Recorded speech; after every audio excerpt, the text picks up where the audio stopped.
puedan tener sus Biblias abiertas en el libro de Nehemías. Hoy hicimos una lectura en el capítulo 2, del verso 11 al 20. Y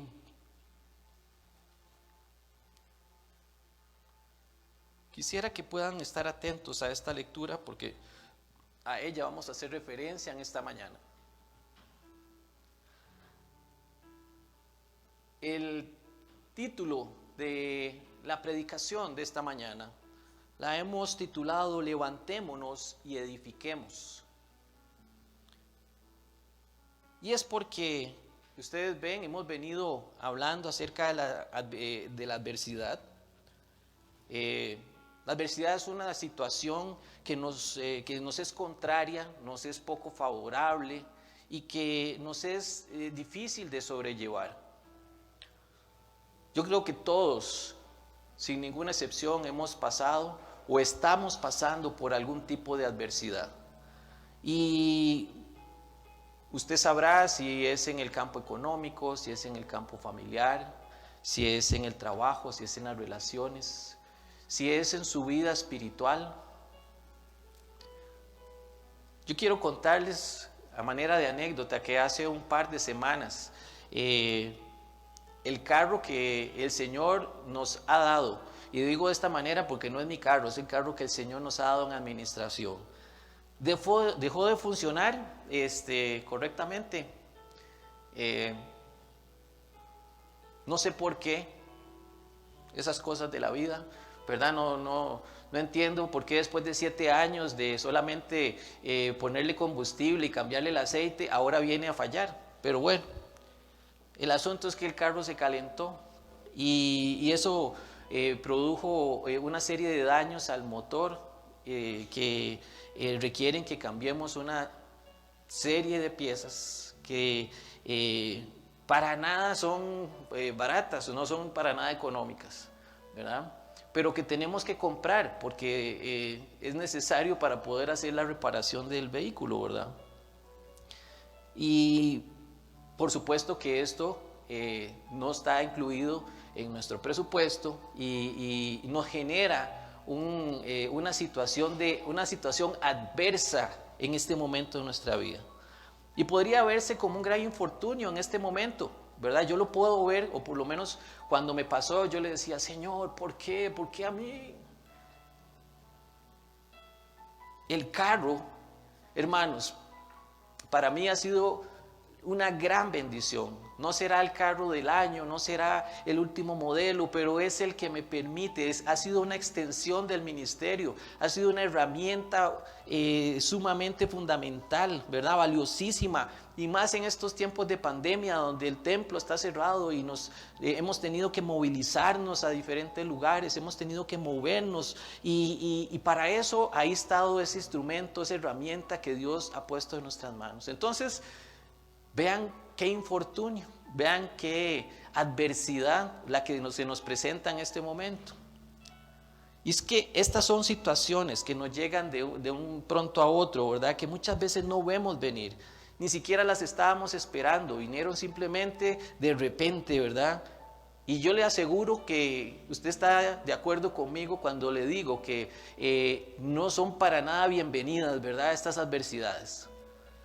Pero bueno, nos guste o no, la adversidad produce un efecto de reacción de nuestra parte. Nos hace que tengamos que preguntarnos entonces, ¿ahora qué? ¿Qué vamos a hacer al respecto?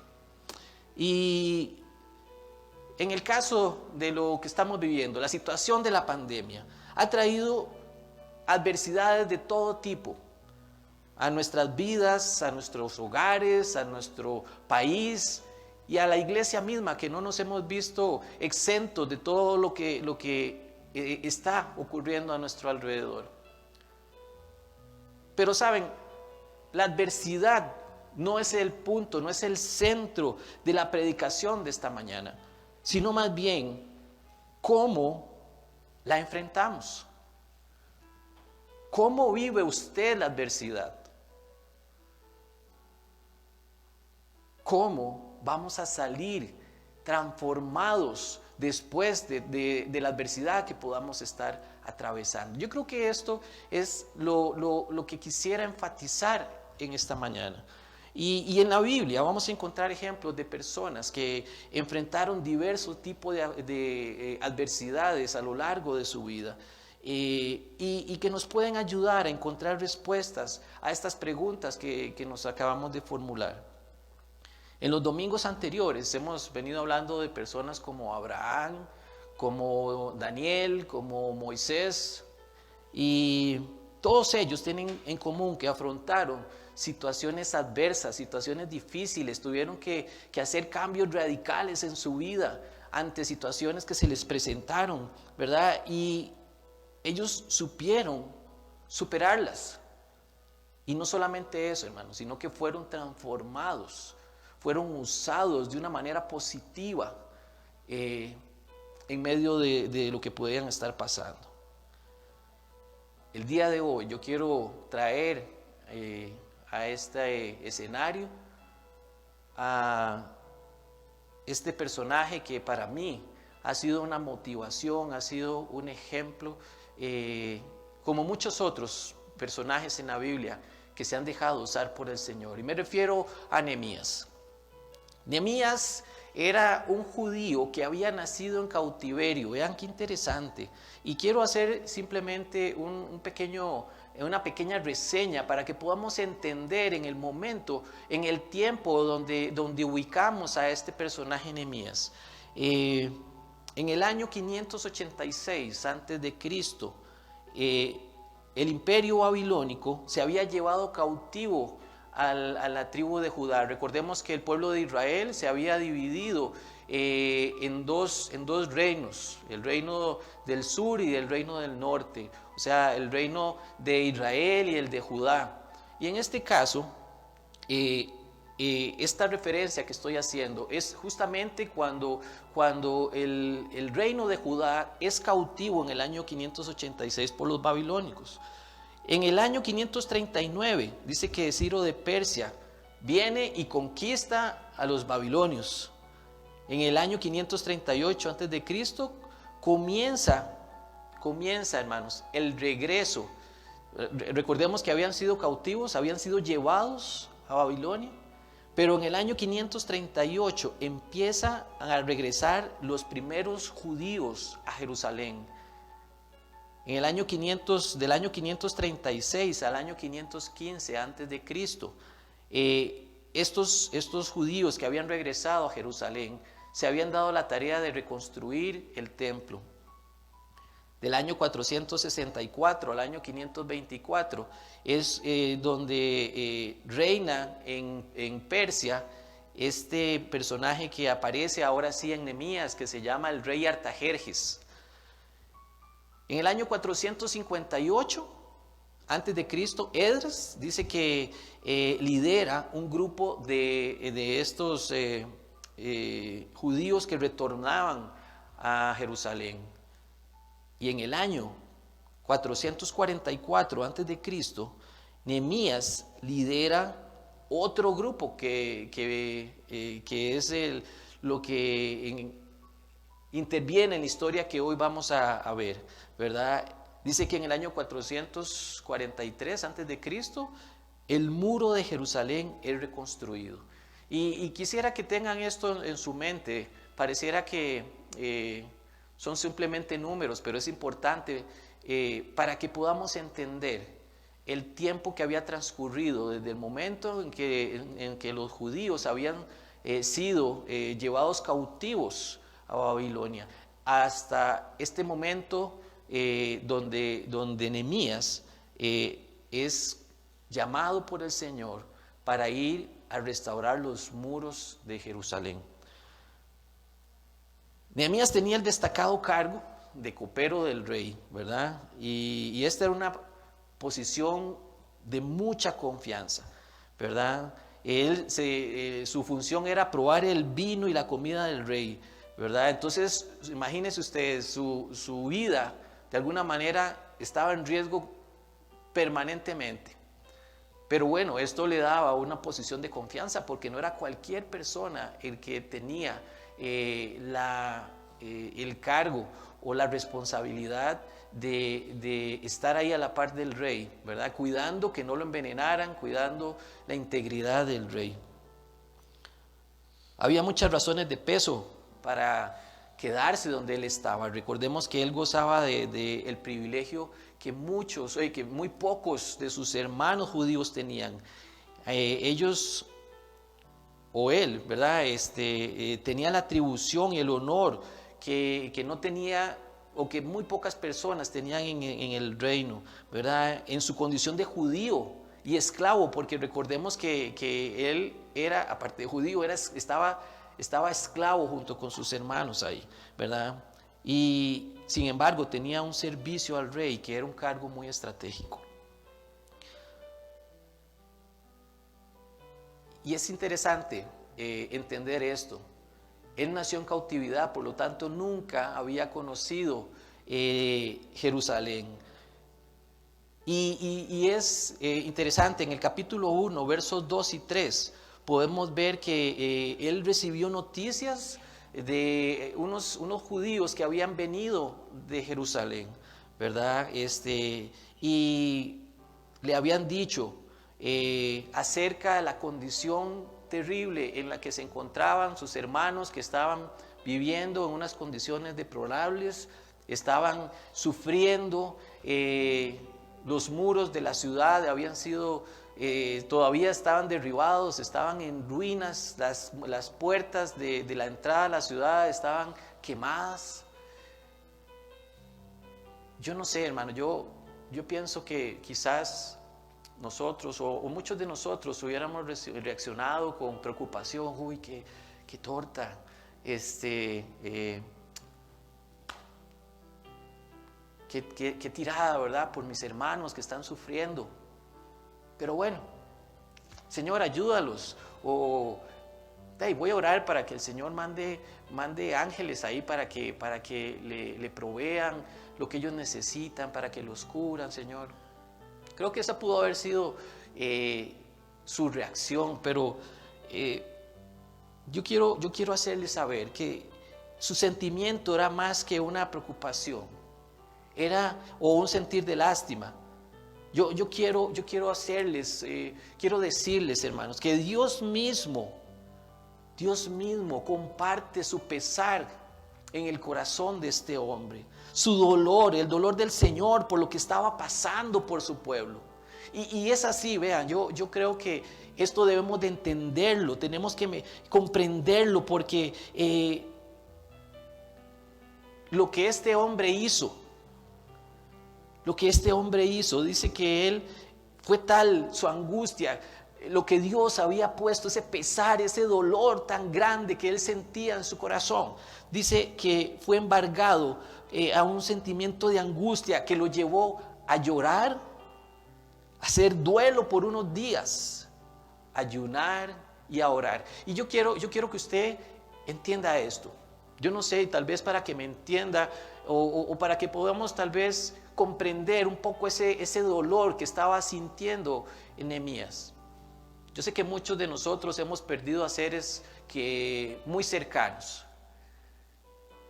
Y es justamente que tenemos un tiempo de duelo. ¿Por qué? Porque hay un sentimiento profundo, un arraigo profundo por estas personas que han sido apartadas, han sido alejadas de nosotros. Los que hemos pasado por esta situación sabemos que el dolor es un dolor profundo, no es superficial, es algo que nace de adentro del corazón. Y es interesante ver que Nehemías no estaba ante una muerte de alguien. Sin embargo, dice que era tal su dolor, que lloró y que hizo duelo por unos días. Podemos entender que lo que Dios puso en su corazón era la angustia misma de Dios, de ver a su pueblo desmoronado, en ruinas, de ver a un pueblo disperso. Y bueno, Dios puso en el corazón de este hombre de oración una carga, y yo digo que es un hombre de oración. Vean que antes de esto no tenemos muchos datos acerca de Nehemías, cómo era que había llegado a ocupar este lugar de privilegio como copero del rey. Pero podemos irlo conociendo una vez que leemos que él, una vez que recibe la noticia, lo primero que hace es orar, es ayunar, es buscar la presencia de Dios. Entonces podemos entender que Dios buscó a este hombre porque tenía un corazón dispuesto, un corazón de oración, y pone en él una carga por el pueblo. El Señor viene y lo pone en gracia delante del rey y le concede, el rey le concede de que él pueda ir a Jerusalén a restaurar los muros de la ciudad. Y no solo le da permiso de ir, sino que también le da permiso o le concede recursos para que él pueda ir y levantar esos muros. Vean cómo Dios actúa de lindo. Y esto que les estoy relatando es simplemente una pequeña introducción del capítulo 1. Y yo quiero aquí hacer un paréntesis. Recordemos algo muy importante. Nehemías no era un constructor. Nehemías era un copero. Pero Dios, hermanos, a eso no le importó en absoluto. Lo único que le interesaba al Señor de este hombre era su corazón sensible y dispuesto, que estaba dispuesto a accionar. Era un hombre de acción. No se quedó simplemente con el pobrecitos. Él empezó a buscar una respuesta delante de la presencia de Dios. Y quiero que podamos adelantarnos, ahora sí, con este contexto, podamos ir al capítulo 2 de Jeremías, ¿verdad? Cuando él, ahora sí, una vez que recibe los permisos, él llega y se traslada a Jerusalén, ¿verdad? Y vemos que en este punto él había tenido que dejar su vida de comodidades en el palacio. Por lo tanto, podemos entender que él también estaba pasando por una adversidad, que su vida ahora había dado un giro de 180 grados. Solo recuerde, como le digo, que él en su posición en el palacio del rey, ¿verdad? Tenía una serie de privilegios. Pero ahora Dios lo había llamado a levantar los muros de la ciudad, pero también, adicionalmente, hermanos, lo llamó a liderar a ese pueblo que estaba decaído, que estaba derrotado, que estaba en una condición precaria, que estaba en una tremenda adversidad. Y este hombre es convocado para que vaya, levante los muros de la ciudad, pero que levante a ese pueblo de donde se encontraba.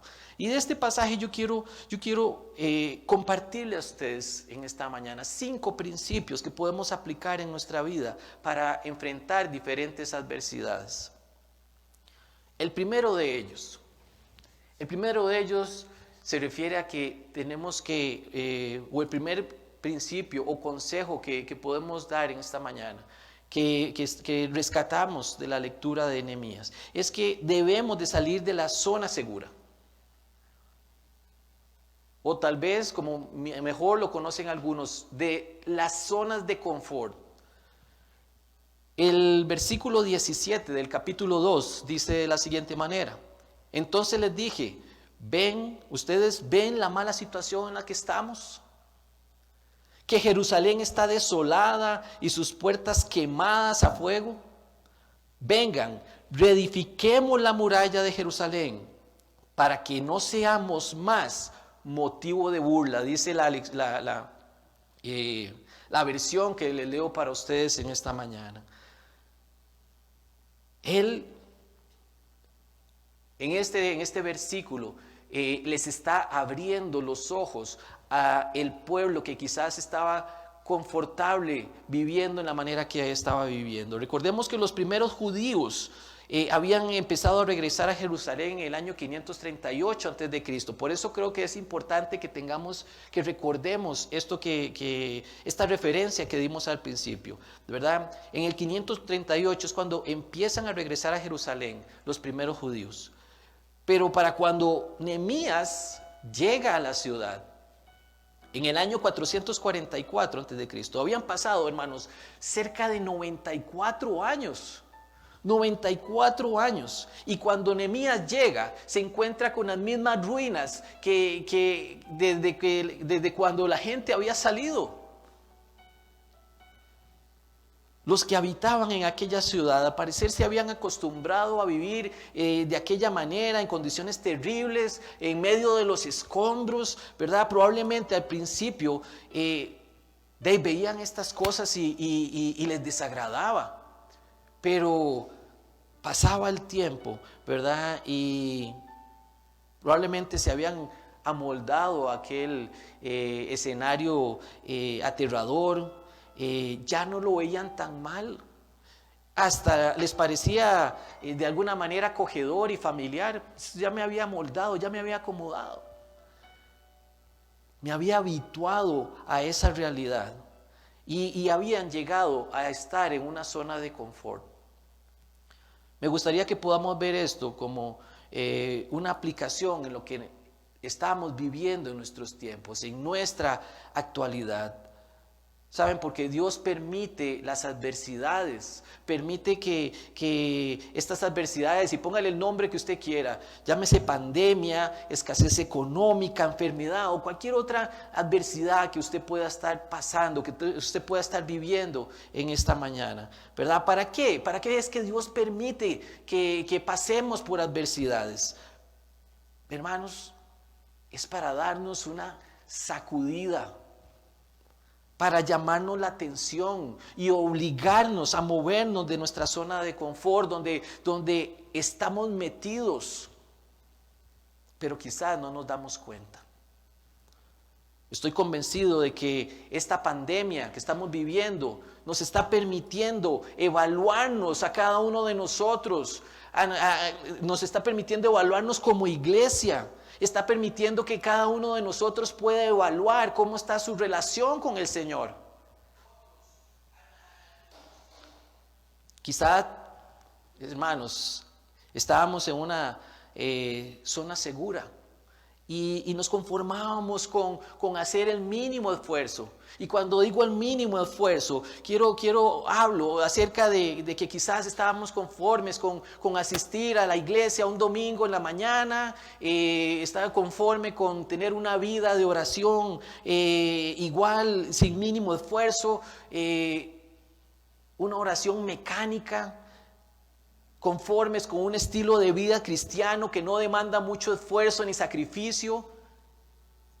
Pero saben, yo creo que esto nos tiene que llamar a reflexión. Y si usted de alguna manera no ha hecho este examen o este autoexamen, si usted no ha sido confrontado con todo esto que está pasando, yo le pido que ore, que le pida al Espíritu Santo, que ponga, que le revele qué tiene usted que cambiar, cuáles son esas zonas de confort donde usted tiene que salirse.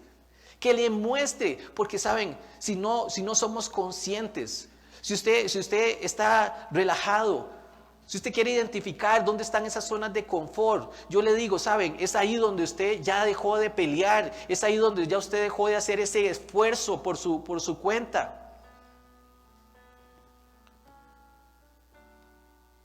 La adversidad, hermanos, tiene el propósito de hacernos ver y de reaccionar ante aquellas cosas donde hemos estado metidos ahí, estancados por tanto tiempo, y quizás, como les digo, ni cuenta nos damos, porque hemos aprendido a vivir en medio de eso, porque hemos aprendido a heredar cosas que hoy pensamos que no están del todo mal.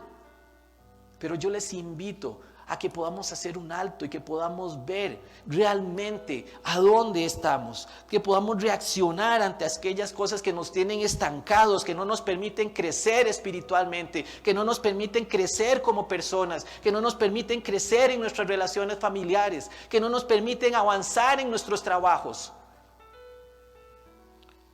El segundo punto, el segundo principio que quiero comentarles, es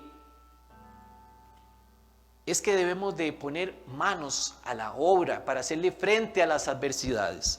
Y leo para ustedes el verso 17 y 18 del capítulo 2 que dice: luego les dije, ustedes ven el mal estado en que nos encontramos. Jerusalén está destruida y sus puertas están consumidas por el fuego. Vengan, reedifiquemos la muralla de Jerusalén y no seamos más una afrenta. Que es, este fue el versículo que leí anteriormente, pero que vean el que sigue. El verso 18 dice: les declaré cómo la mano de Dios estaba conmigo para bien, y también las palabras que el rey me había dicho. Y ellos dijeron, y aquí quiero que pongamos atención a esa respuesta que ellos dieron: levantémonos y edifiquemos. Entonces esforzaron sus manos para bien. Usted no ve en ningún momento que ellos dijeron: hey, Nehemías, qué discurso, de verdad que me llegó al corazón. Ahora sí estoy motivado, pero saben, es que viene el fin de semana y el cuerpo lo sabe. Así que mejor esperémonos hasta el lunes. O esperémonos hasta la otra semana para ver quiénes más se apuntan.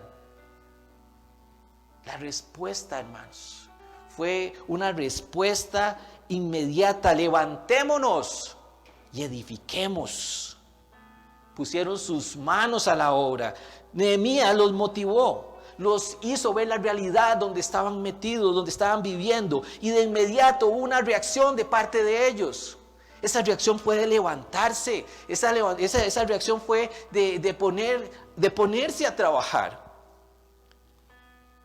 No hubo peros, simplemente hubo una reacción positiva de parte de ellos. Hubo un despertar a esa situación, a esa terrible situación que los estaba rodeando, pero que no les permitía ver más allá. Porque ellos entendieron que el propósito de Dios para su pueblo no era que estuvieran en ruinas, no era que estuvieran caídos, no era que estuvieran ahí derrotados. El propósito de Dios para su pueblo es que sea un pueblo victorioso, que sea un pueblo que se levante en medio de la adversidad, que saque bandera por el Señor. Algunas personas, las adversidades, usted va a ver que traen agobio y se echan a morir. Esperamos muchas veces que las soluciones vengan del cielo. O que sea alguien más a nuestro alrededor que venga a buscar una solución ante la adversidad que me está pasando. Pero saben, no podemos esperar. No espere usted, hermanos, de que las cosas surjan de la nada. No espere usted recoger de algo que no ha sembrado. Los problemas, las adversidades que estamos pasando no van a desaparecer porque sí. Sino hasta que nosotros decidamos tomar acción y nos pongamos manos a la obra y empecemos a hacer algo. Tengamos una reacción, busquemos cómo remediarlo. Recordemos que el Señor lo dijo claramente a Josué, en Josué 1:9, le dijo: esfuérzate y sé valiente. Y eso, hermanos, eso es para cada uno de nosotros. Yo no sé si usted es de esas personas que las adversidades, que la adversidad por la que usted está pasando en esta mañana lo tiene postrado, lo tiene tirado en una cama, producto de una depresión, porque usted no sabe cómo salir de eso. ¿Saben? El Señor te dice: esfuérzate y sé valiente. No temas ni desmayes, porque yo voy a estar contigo. Porque yo voy a estar contigo. Esa es la promesa del Señor. Pero no espere que el Señor esté con usted si usted no se esfuerza, si usted no se levanta, si usted no toma acción en sus manos. Eso es tener fe, hermanos. La fe no es quedarse de brazos cruzados esperando que las cosas sucedan. La fe es creer que Dios va a hacer. Aun cuando yo no veo, aun cuando yo no entienda, pero me levanto en el nombre del Señor y no me quedo ahí donde el enemigo me quiere ver derribado, destruido, triste. Me levanto con gozo, me levanto con alegría, me levanto creyendo que Dios va a hacer algo en mi vida.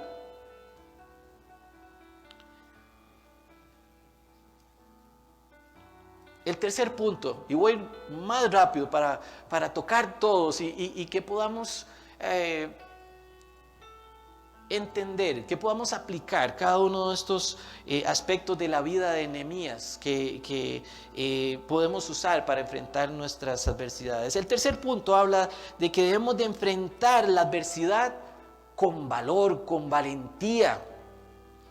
El versículo 20 del capítulo 2 dice: ¿y en respuesta a quiénes? En respuesta a los adversarios, a estas personas que estaban opuestas a lo que Nehemías estaba haciendo. Y en respuesta les dije, dice Nehemías: el Dios de los cielos, Él me prosperará. Amén. Y nosotros, sus siervos, nos levantaremos y edificaremos. Esta palabra, esta declaración, hermanos, es para usted, es para mí el día de hoy. No nos podemos quedar ahí. El Señor dice que Él nos va a prosperar. Esa es la fe, esa es la esperanza, esa es nuestra confianza en esta mañana. Y entonces nosotros, sus siervos, los hijos de Dios, nos levantaremos y edificaremos.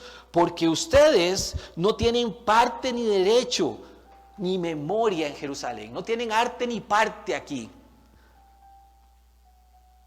Mientras Nehemías se enfocaba y esforzaba por cumplir con la tarea que el Señor le había encomendado de levantar los muros de la ciudad. Podemos leer en la Biblia, por lo menos en 7 oportunidades, donde estas personas, Sanbalat, Tobías y Gesem, se le oponían. Venían en oposición, dice que se burlaban, los ponían en ridículo, los despreciaban, hacían conspiración contra ellos, hacían trampa,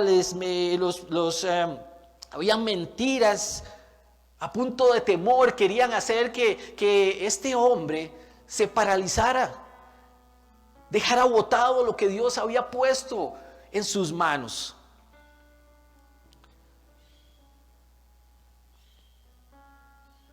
Yo les pregunto en esta mañana, ¿cuántos de nosotros hemos dejado cosas botadas porque nos hemos sentido despreciados, porque no nos hemos sentido valorizados, porque hemos sido presa del temor, porque hemos sentido que otras personas nos han señalado, se han burlado de nosotros? Saben, Nehemías no estaba dispuesto a renunciar por nada del mundo a aquello que Dios le había pedido hacer. Y vean qué interesante, porque como él se mantuvo firme, las personas que estaban a su alrededor también se mantuvieron firmes.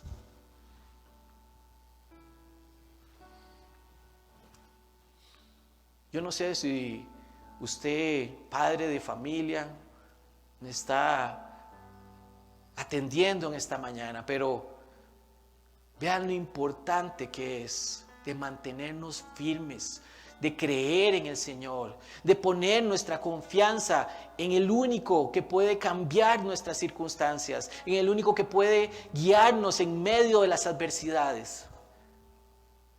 Las personas que están a nuestro alrededor, nuestros hijos, nuestros vecinos, nuestros parientes, están viendo. Y nosotros estamos convirtiéndonos en modelos espirituales para todas estas personas que están a nuestro alrededor.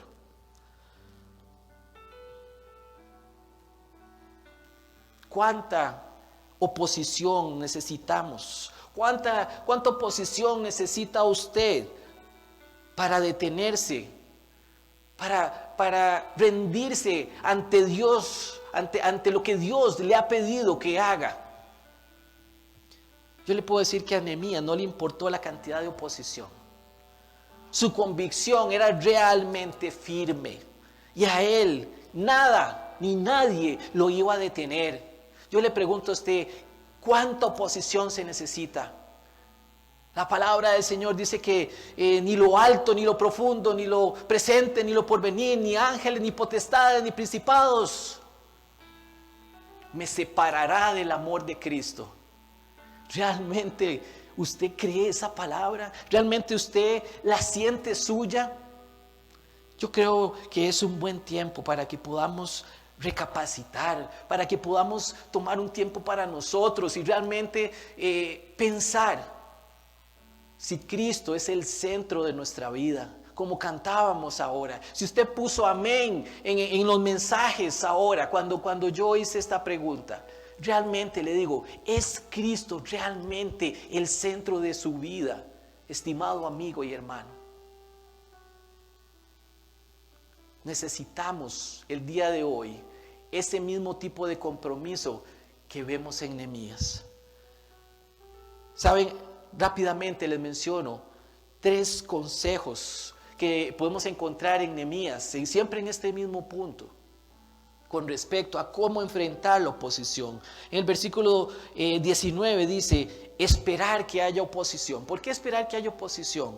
La oposición es el mejor indicador, estimado hermano, de que estamos avanzando. Y hay una frase que se le atribuye a Don Quijote de la Mancha, pero que aparentemente no está escrita realmente como tal. Pero bueno, la frase dice que Don Quijote le dice a su asistente Sancho, si los perros ladran, es señal de que estamos avanzando. Si no hay oposición, hay que preguntarse realmente si estamos avanzando o si realmente estamos varados en medio de una zona de confort. Entonces, espere, ojalá más bien entienda que si está teniendo oposición es porque usted está caminando, está avanzando. El segundo consejo dice, no enfocarse en la oposición, sino en el objetivo.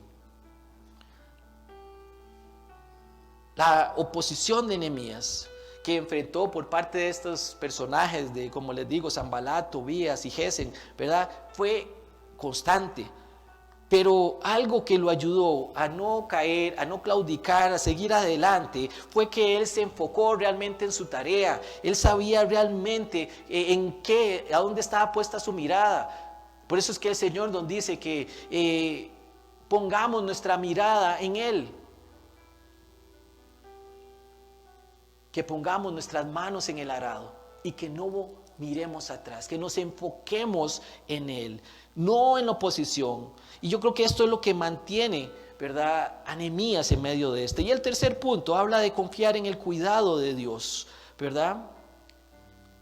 Nehemías confiaba firmemente en el cuidado de Dios para su vida. Y aunque la oposición, aunque los opositores eran muchos, ¿verdad?, su mirada, él estaba puesta en el autor y consumador de la fe, ¿verdad? Y podemos tomar esa mirada o ese ejemplo para nosotros el día de hoy. El punto número 4 habla de rodearse de personas que te impulsen.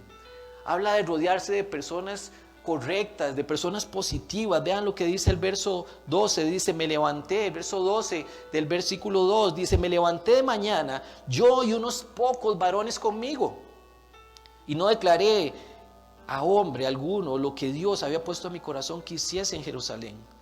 Él se levantó, escogió a un grupo de personas que sabían que eran personas que lo apoyaban en medio de lo que él estaba haciendo, ¿verdad? Se rodeó de hombres que creían en esa gestión que Dios le había encomendado. La Biblia nos muestra que hombres como Moisés, como David, como el apóstol Pablo tuvieron que enfrentar grandes adversidades, pero también se rodearon de personas que les apoyaron para levantarle los brazos, para apoyarlos en aquellos momentos difíciles, para llevar adelante la tarea que Dios les había encomendado. Y es que, ¿sabe? Yo quiero recordarles que nosotros no somos autosuficientes, no estamos aquí peleando las batallas solos. Necesitamos la ayuda de Dios primeramente. Pero también necesitamos la ayuda de otras personas para salir adelante. En Génesis 2:18, Dios dijo que no es bueno que el hombre esté solo. Y este principio, ¿saben? Este principio aplica para todas las áreas de nuestra vida. Nehemías sabía que si quería terminar la tarea que tenía por delante, tendría que mostrarse humilde y pedir apoyo, reconocer que no podemos hacerlo todo, no está en nuestras fuerzas son limitadas. Y fue justamente eso lo que él hizo. Por eso dice que él primero se rodeó de unos cuantos hombres, pero después buscó el apoyo de los líderes y por último el del pueblo en general. Si quieres avanzar en la vida, será necesario que te puedas rodear de personas correctas que te ayuden, que te potencien, que te levanten, que cuando estés ahí deprimido, que puedan darte una palabra de aliento y de esperanza. Y el último punto, el último principio que quiero compartir con ustedes es que tenemos que aprender a creer en lo que Dios puede hacer por mí.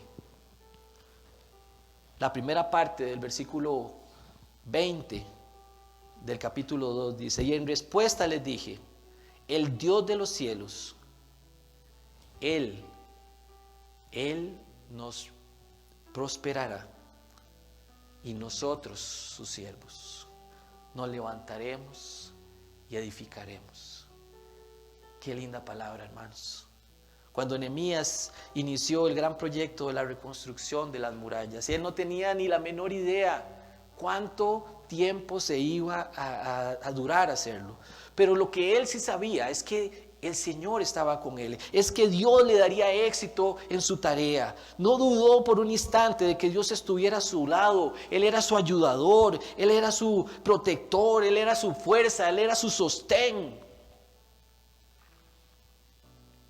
Y esa convicción hizo la diferencia en toda la etapa de reconstrucción, en todo lo que Él hizo. Cuán importante es para que nosotros aprendamos, hermanos, que debemos de hacer lo mismo cada vez que Dios pone algo en nuestras manos. Por grande o pequeño que sea, ¿verdad?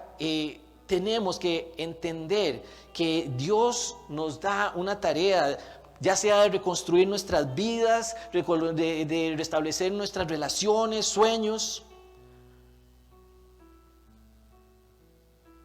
Pero tenemos la confianza de que Él nos va a ayudar a tener éxito. Y vean qué interesante, contra todo pronóstico, el muro se levantó, ¿saben? En 52 días. Ustedes, me gustaría que puedan indagar un poquito, pero la distancia de ese muro aproximadamente podía ser unos 4 kilómetros y algo. Ese muro tenía un ancho de 2,5 metros y tenía una altura como de 12 metros. 52 días, quiere decir que ellos avanzaron por día, un promedio casi de 75 metros. Los que conocen un poco o los que conocen de construcción o saben algo de construcción, van a darse cuenta de que esto es un milagro. Pero es que, hermanos, cuando la presencia de Dios está, cuando es Él quien dirige la obra, suceden cosas extraordinarias, suceden cosas increíbles, hermanos. Y ya para terminar, les prometo que ya voy a terminar. Cuando salimos, cuando identificamos de las zonas de confort, cuando salimos de estas zonas, cuando ponemos nuestras manos en la obra, cuando enfrentamos la adversidad con valentía, con valor, sin rendirnos, cuando nos rodeamos de las personas correctas y ponemos toda nuestra fe y nuestra confianza en Dios, usted va a ver que lo único que podemos esperar de todo esto es la victoria en Cristo Jesús. Eso fue lo que Nehemías experimentó. Y es lo mismo que Él quiere que nosotros experimentemos en medio de las adversidades que hoy podemos estar pasando cada uno de nosotros. Cuando usted esté pasando por un problema, una necesidad o una adversidad, necesitas realmente creer de todo corazón que el Dios del cielo te va a ayudar a tener éxito en todo lo que necesitas. Quisiera, hermanos, terminar de esta manera. Esta predicación la hemos titulado Levantémonos y edifiquemos. Levantémonos y edifiquemos. Tenemos el respaldo de parte de Dios. Y saben, yo he podido entender cuando estaba preparando esto, es como una receta. Hay cosas que uno puede identificar en la palabra de Dios y ponerlas por obra. Están ahí para que nosotros podamos aprender. Pero hay algo en mi corazón y hace unos días el Señor me hablaba acerca de este personaje, Nehemías. Gracias a Dios por toda esa experiencia, gracias a Dios por toda esta enseñanza que podemos rescatar de Él hoy. Pero si hay algo, hermanos, que ha conmovido mi corazón, es entender que Dios espera de cada uno de nosotros que tengamos unos corazones sensibles, que tengamos corazones de oración. Es la única manera donde nosotros vamos a poder recibir lo necesario para poder afrontar cualquier enfermedad, cualquier pandemia, cualquier situación de trabajo, cualquier situación familiar, cualquier adversidad que usted esté pasando en esta mañana. Yo quiero decirle que busque primeramente el reino de Dios y su justicia. Iglesia, el Señor nos está hablando, el Señor nos está confrontando. No podemos pretender identificar las zonas de confort, no podemos tener valor, no podemos buscar las personas adecuadas si primero no buscamos la presencia de Dios con el fervor, con la pasión con la que Nehemías lo buscó una vez que llegaron y le dijeron: el pueblo está pasando situaciones difíciles. Permitamos que el Espíritu Santo de Dios nos llene, nos bautice de su presencia. Yo le invito a que usted haga un alto en su vida y tal vez usted me diga, no sé, pastor, esto no es para mí. Yo espero, hermanos, yo espero que Dios haya tocado su corazón. Yo espero que Dios lo haya inquietado, que sea su Espíritu Santo poniendo esa necesidad, esa pasión, ese ardor que puso en Nehemías. Porque el Señor está buscando el día de hoy, Nehemías está buscando Danieles, está buscando personas dispuestas que hoy estén dispuestos a levantarse y a edificar. Es triste ver cómo los muros a nuestro alrededor se han venido desquebrajando. Es triste ver cómo la iglesia de Cristo ha estado pasiva, expectante. Pero hoy el Señor nos está convocando a que tomemos acción, a que identifiquemos todas esas zonas de confort que no nos dejan avanzar. El Señor nos está llamando a que hagamos algo diferente. Y hoy es el día para que usted lo pueda hacer. Y yo quiero invitarle, ahí donde usted esté, que pueda orar y decirle: Señor, ¿qué necesito cambiar? Enséñame, muéstrame, Señor, qué es lo que necesito cambiar, cuáles son esas zonas de confort que me impiden ver más allá, que me impiden crecer en mi relación contigo, que me impiden crecer en el servicio a la iglesia, que me impiden crecer en mi relación familiar, en mi relación matrimonial, en mi relación laboral. ¿Qué necesito, Señor, cambiar? Ya no quiero seguir igual. Ayúdame, Señor, a entender, a ver más allá, a sentir con tu corazón, a ver con tus ojos. Ayúdanos, oh Dios, a experimentar esa llenura de parte tuya, ese corazón ardiente que nos haga buscar más de ti, que podamos ver la necesidad a nuestro alrededor y que no nos quedemos quietos, que no nos quedemos expectantes a ver que otros hagan, a ver que otros se muevan. Señor, así como decía Isaías, ¿quién irá? Pues decimos, Señor, heme aquí, envíame a mí. Y si es necesario, Señor, pon un carbón encendido no solo en mi boca, pon un carbón encendido en todo mi cuerpo, en todo mi corazón, Señor. Te necesitamos, llénanos de ti, Señor, llénanos de tu presencia. Necesitamos esa llenura de parte tuya, Señor. Necesitamos una iglesia renovada, necesitamos una iglesia confrontada, una iglesia que esté dispuesta a levantarse y a construir en medio de lo que está pasando, que no sea expectante, sino que sea protagonista de lo que Dios está haciendo en este lugar. Yo lo invito para que usted, ahí donde usted está, se postre delante del Señor. Con todo su permiso, yo lo voy a hacer. Y quiero que por favor me acompañen en esta mañana, para que terminemos, para que finalicemos pidiendo esa llenura, esa presencia de Dios en nuestras vidas, que nos transforme, que nos haga nuevas criaturas, que quite de nosotros esa venda, que podamos ver, que podamos sentir con el corazón de Dios. Amén.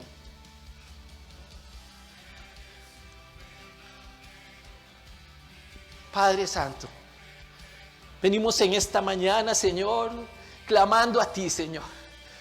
Clamando sí, Señor, porque, Señor, tenemos una necesidad espiritual de ti, Señor. Tenemos una necesidad, Señor, de tu presencia en nuestra vida. Reconocemos, oh Dios, que hay una sequedad en nuestro corazón, Señor. Hay, Señor, un deseo, Señor, de algo más de ti, Señor. Y es por eso que en esta mañana, Señor, venimos delante de tu presencia, Señor, clamando a ti, Señor, por esas promesas, Padre, que has traído para tu pueblo, Señor. Padre, tu palabra dice en Isaías que tú vas a traer, Señor, agua sobre el sequedal. Padre, y hoy, Señor, hay corazones que están deseosos, que están, Señor, como ese siervo clamando, Señor, por las corrientes de agua, Señor. Hoy, Señor, estamos buscando tu presencia. Hoy venimos delante de ti, Señor, a buscar de ti, Señor. Dice tu palabra, Señor, que si te buscamos, te encontraremos y te buscamos de todo corazón, Señor. Y aquí hay corazones dispuestos, hay corazones, oh Dios, sensibles, como el corazón de Nehemías, que están dispuestos, oh Dios, a hacer algo más que quedarse expectantes, que ver las cosas como si fueran, Señor, indiferentes a nosotros. Pero hoy, Señor, estamos clamando a ti, Señor, en el nombre de Jesús, pidiendo, Señor, esa llenura de parte tuya. Necesitamos, oh Dios, de esa llenura, oh Dios. Necesitamos ese corazón ardiente, Señor, que queme nuestras vidas, que nos haga, Señor, reaccionar en medio de lo que está pasando, Señor. No podemos ser la misma iglesia de antes. Necesitamos, oh Dios, reaccionar en medio de lo que está pasando. Padre de gloria, levanta este remanente ahí, Señor, donde está, Señor, esta persona clamando a ti, Señor. Llénalo de tu presencia, oh Dios. Llénalo de tu presencia. Te necesitamos, Padre Santo. Tú sabes que no podemos en nuestras fuerzas. Te necesitamos, oh Dios. Solamente, Señor, a través tuyo. Dice la palabra, Señor, que si Jehová no edifica la casa, en vano no trabajan los edificadores. Padre, estamos cansados de edificar, Señor, y no ver frutos. Necesitamos, oh Dios, esa unción, esa presencia de tu Espíritu Santo en nuestra vida, Señor, que nos impulse, así como a los apóstoles cuando tuvieron el Pentecostés. Anhelamos ese Pentecostés en nuestra vida, oh Dios. Padre, te necesitamos Y por eso, Señor, es que nos rendimos a tus pies. Nos humillamos en tu presencia, oh Dios, reconociendo tu señorío, reconociéndote, Señor, como el único que puede cambiar nuestras circunstancias, el único que puede cambiar realmente nuestras adversidades, el único que puede hacernos salir de todo esto transformados de una manera positiva, oh Dios. Te necesitamos, Padre. Derrama tu presencia, mi Dios, sobre tu pueblo. Gracias, oh Dios, por tus promesas. Gracias porque tú, Señor, dice que en los postreros días derramarás de tu espíritu, Señor, sobre toda carne. Y hoy lo anhelamos. Hoy, Señor, clamamos a ti, Señor, por ese Espíritu Santo, Señor, quemando nuestras vidas, oh Dios, transformándonos. Por eso, Señor, te damos a ti las gracias. Te damos la honra y la gloria, Señor. Solo tú la mereces. Tú eres el centro de nuestra vida. Tú eres el centro de la iglesia, Señor. Te anhelamos cada día más, oh Dios. Pon en nosotros ese anhelo, Señor, esa pasión. Te lo pedimos, Padre de bueno. Oramos por cada hermano, por cada familia, por cada persona que hoy ha decidido, Señor, seguir esta transmisión, Señor. Tú sabes por qué lo has traído a este lugar. Tú sabes, oh Dios, que algo, Señor, querías comunicarle, Señor, en este día. Ahí donde estás, oh Dios. Llénalo de tu paz, llénalo de tu presencia, que esta semana sea una semana de victoria, que podamos levantarnos y edificar nuestras vidas, que tomemos acción, que no nos quedemos palmados, que no nos quedemos ahí, Señor, postrados, como el enemigo quiere vernos. Señor, nos levantamos en victoria en el nombre de Cristo. Hoy decidimos seguir a Cristo. Hoy, Señor, renovamos nuestro compromiso contigo. Hoy te decimos, Señor, te amamos. Toma mi corazón, Señor. Te lo entrego a ti, Señor. Quiero realmente tener, Señor, un encuentro contigo. No quiero ser igual, Señor. Te doy gracias, Padre bueno. Te alabamos y te bendecimos en este tiempo, Señor. A ti sea la honra y la gloria por los siglos de los siglos. Amén.